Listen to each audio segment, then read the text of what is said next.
Il faut de la patience. Et il faut de la rigueur. Voilà. C'est un service dans lequel on peut éventuellement tomber par hasard, mais on n'y reste pas par hasard. Voilà. Je pense qu'on y reste aussi longtemps parce qu'on a des raisons, on a voilà, encore des choses à apporter, donc c'est encore mon cas. Voilà. Personne. Le fait que les gens arrivent par ambulance, le fait que les gens arrivent par le biais des pompiers, choses comme ça, c'est des choses qu'on ne peut pas maîtriser. Voilà. D'accord. Ils arrivent. Maintenant que l'infirmière d'accueil s'est quand même mis en place depuis presque 1 an et demi, 2 ans, il y a une attente, mais il y a une attente sans douleur. Ou alors, la douleur est quand même un peu moindre. Voilà. On est arrivé vers 5h30, 6h moins le quart, et voilà. D'accord. Et depuis, vous patientez. Voilà, et il est 9h. On a eu juste le petit entretien dans le bureau de l'infirmier pour savoir à peu près ce qu'il y avait. Et elle nous a demandé de patienter. Donc le problème, c'est qu'on ne sait pas combien de temps on va encore attendre. Si s'il faut qu'on fasse quelque chose, elle ne peut pas marcher. Je veux pas... Dès que le médecin l'a vu, je vous fais rentrer vers elle. D'accord ? D'accord. Vous donnez un délai. C'est dans la possibilité ce soir. On fait au plus vite en tout cas. D'accord ? Je m'appelle Sandrine, je suis l'infirmière. Donc après, le médecin va la voir.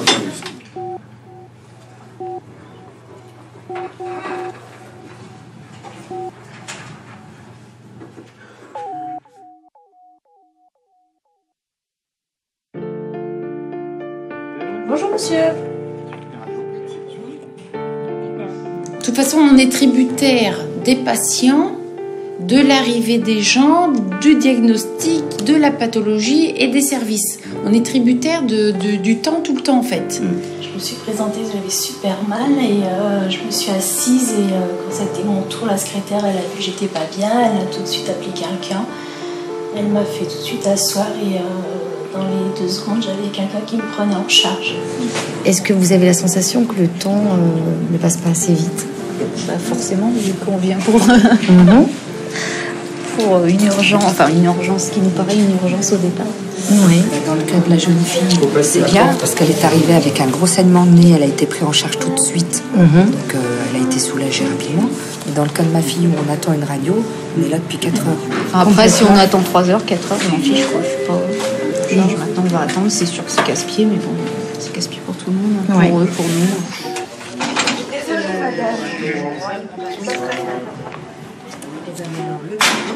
À 8 heures. Bien plus de 2 heures. Ça fait quand même la merde. 2 heures.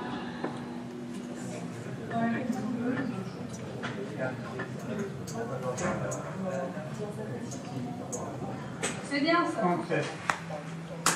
Je vais vous piquer le bout du doigt. Oui, tu prends quand même des médicaments depuis vendredi déjà. Sensibilité. À surveiller, on va prendre la sécurité, et puis on va surveiller. Oui, c'est Vous déjà imprimez ça. tout ça, je vous donne tout ça pour revoir. bah, C'est c'est simple, super. je vous ramène. Je vous ramène ça dans moins de 2 minutes. Ah oui, ça faut que je m'en occupe. Je ne faisais pas. Je vais vous trouver une infirmière.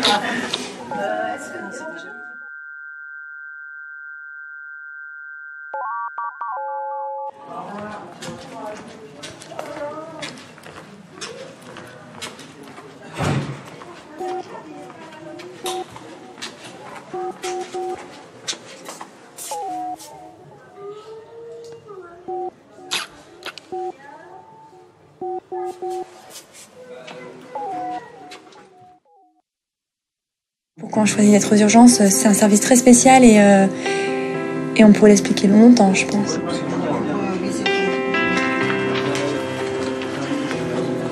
On apprend dans tous les services, mais du coup ici, comme on voit toutes les pathologies, je trouve qu'on peut vraiment apprendre beaucoup de choses dans plein de domaines différents.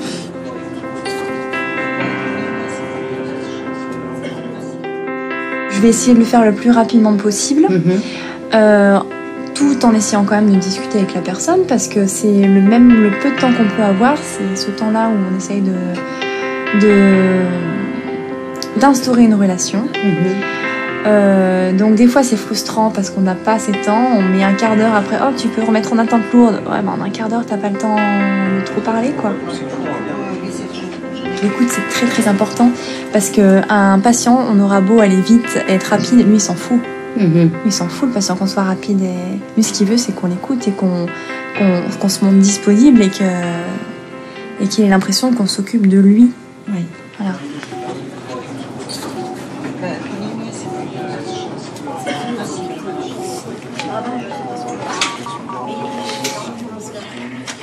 Pour ça, je l'ai mis en rouge. On ne demande pas à Anne-Sophie de faire du social, de faire de la psychologie dans une réaction d'urgence. On lui demande pas ça. Malheureusement. Mais toi, tu dois avoir une première case et celle-ci. Terminé. C'est toi, tu n'as qu'une seule chose en tête, c'est ta biologie. Tout ton psychologique, il vient après. Le tien ou celui du patient. Il vient après. Les évolutions médiatiques de tout ça ont fait qu'ils savent que le temps va s'arrêter le temps qu'ils sont là. Mais pas que les urgences. Moi, je me refuse à dire tout ce qui se passe en ce moment à la télé, c'est les urgences. Moi, je refuse à dire qu'il y a une problématique des urgences. En tous les cas, la problématique des urgences, elle est uniquement parce que c'est une des rares structures de soins qui est vraiment en transversalité complète et qu'il n'y en a pas tant que ça. Nous, c'est quasiment impossible de venir à l'hôpital sans passer par les urgences. Avant, le médecin traitant était par définition la prise en charge intemporelle des soins. C'est-à-dire tu y allais quand tu voulais, quand tu ressentais, tu l'appelais tout le temps, jour et nuit, il était là. Et donc les seuls endroits où tu peux faire une prise en charge sur une problématique aiguë, sans programmation, c'est nous. Son état était relativement grave quand même. Hein. Et elle fait une attaque cérébrale. Hein. Je ne sais pas si mon collègue a eu le temps. Oui, c'est une attaque cérébrale. Oui. Oui, un AVC, c'est ça, tout à fait. Oui. Elle est paralysée à droite, hein, et puis avec 10 minutes. Ouais. Là, on va justement faire un médicament. On est en relation avec les spécialistes de Chalon, des neurologues, pour faire en sorte qu'elle garde le moins de séquelles possible, d'accord? Alors, on peut faire un bolus d'1 milligramme. Si ça ne suffit pas, on refera 1 milligramme. Est-ce que vous pouvez me dire à combien là est la tension à droite et à gauche? Il nous faut votre accord pour lui faire un médicament qui est chargé de fluidifier le sang. Néanmoins, ce médicament a quand même des effets secondaires.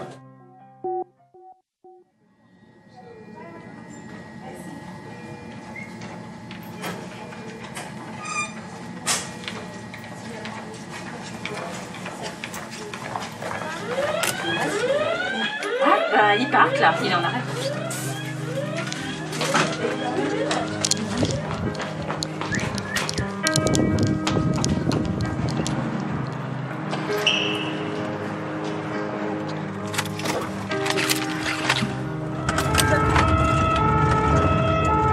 ACR 18 ans, je pars en SMUR, je peux pas. SAMU 71 et 200 de volume de 20, il va 58.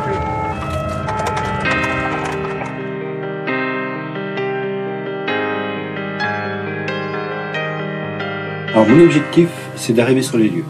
Que tout le monde arrive sur les lieux avec le véhicule. 3 minutes pour partir. Donc en prenant l'appel, faire son itinéraire avant de partir. Oui. Et donc après, c'est les équipes qui arrivent, donc plus ou moins dans les 3 minutes, parce que eux, ils ont des relèves à faire, que nous, on n'a pas. Il faut s'adapter à la circulation, parce que bon, ça dépend de l'heure. Ça dépend si on passe devant des écoles. Tu t'adaptes à tout ça, les heures de sortie, donc tu feras aussi ton itinéraire par rapport à ça. Nous, on est assez rapide, même si ça nous prend du temps pour faire des itinéraires. Prendre les cartes, notre feuille, et puis on regarde sur la carte avant de partir. En fait, une fois sur place, ça va dépendre aussi de l'état de la patiente, enfin du patient. Parce que si c'est grave, bon, bah là, le temps, c'est sûr qu'il est compté, quoi. Pourquoi je pars? D'accord. Ça ne change pas sur ma conduite, ça ne doit pas jouer sur ma conduite.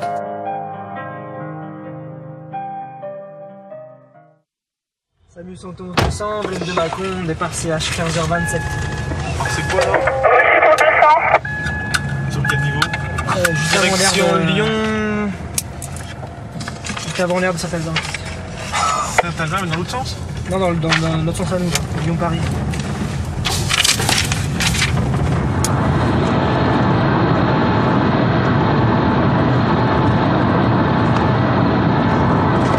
On a le... En IGN, on l'a. On n'a pas en ville. Ah non, mais pas en ville, tu sais, sur les plans plan. Oui, on les a pas, ouais. Non, c'est sur les plans verts.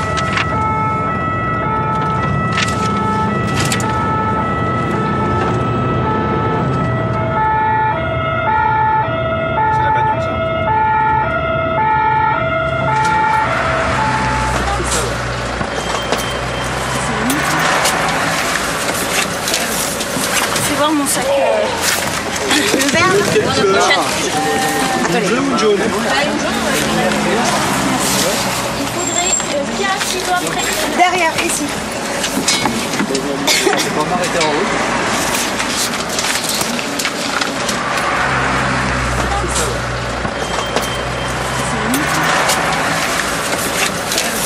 On va m'arrêter en route.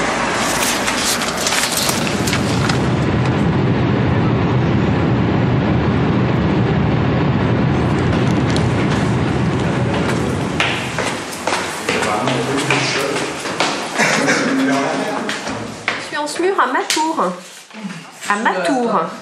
Donc une demi-heure 40 minutes avec un monsieur de 66 ans, sans antécédents notables, qui a fait une douleur thoracique qui a commencé hier soir à peu près 21h, 22h, qui a duré toute la nuit mais par intermittence, et qui est venu voir le médecin généraliste ce matin alors qu'il n'avait plus de douleur. À l'électro, j'ai un SUS-ST, une belle onde de Pardy en D3, VF et un sous-décalage en miroir en VL. J'ai rien sur les précordiales par contre. Là, il a plus de douleur. Le médecin l'avait perfusé, lui avait donné de l'aspirine Perros. Donc moi, je lui ai fait du Lovenox IV. J'ai une onde Q en D3. Non, ailleurs, j'en ai pas. Ah oui. Samus 71 200, Valem de Mâcon, retour CH, 11h50.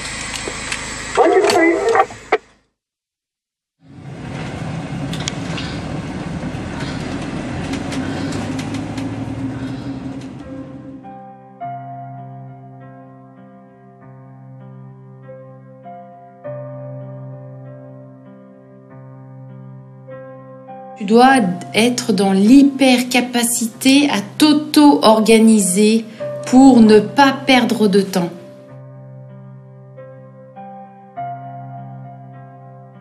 Un, être débrouillard. 2, savoir gérer son stress. Et 3, faire preuve d'humanité.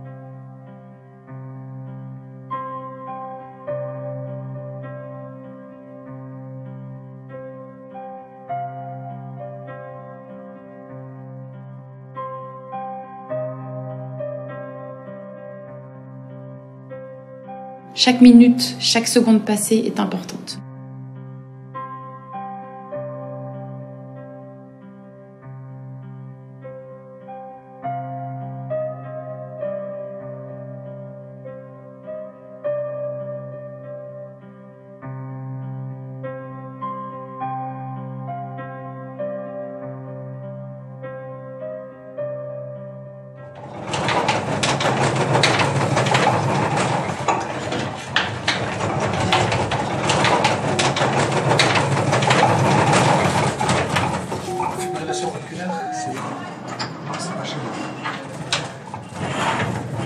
On va vous garder un peu hospitalisé en cardiologie.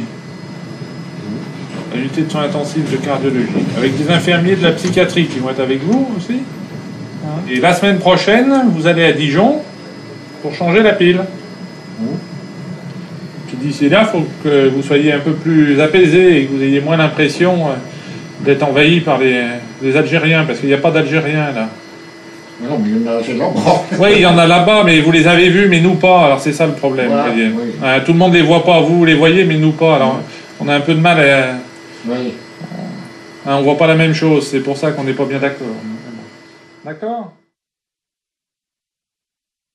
Je pense que oui, de toute façon, faut faire nos soins et puis leur expliquer qu'il y a du monde, qu'il faut qu'on s'occupe de tout le monde et que du coup, à cause de cela, on a moins de temps pour eux, moins de temps qu'on aimerait, et donc on doit les mettre dans une salle pour faire entrer nos patients, et la plupart du temps, quand c'est expliqué à l'avance, y compris. On va vous mettre dans une chambre. C'est un peu long, je suis désolé. Tu vois, il n'y a pas trop d'attente là. Quand je suis rentrée dans la salle, je crois qu'il y avait plus comme ici. Le problème aussi, c'est que comme cette organisation-là de programmation qui a permis probablement d'améliorer notre structure, d'améliorer la rentabilité de notre structure, la rentabilité de nos soins aussi, je trouve qu'on est mieux soigné, quoi qu'on en dise, qu'il y a 20 ans, etc. N'empêche que, sans vouloir faire de la réflexion économico-industrielle, on se rapproche du flux tendu, c'est-à-dire que quand tu as un taux d'occupation, et ça sera le troisième facteur, de 100%, voire 110%, mais surtout que tu as un délai de prise en charge organisé à plusieurs semaines, voire plusieurs mois, c'est quasiment impossible de voir un médecin hospitalier de Mâcon avant plusieurs mois de délai. Cette temporalité-là, elle rejaillit directement sur nous parce qu'il y a un certain nombre de gens qui viennent chez nous, ou qui nous sont adressés ou pas, parce que ce flux tendu est tellement loin maintenant que la seule façon d'y accéder, c'est de passer par nous et de réévaluer les choses.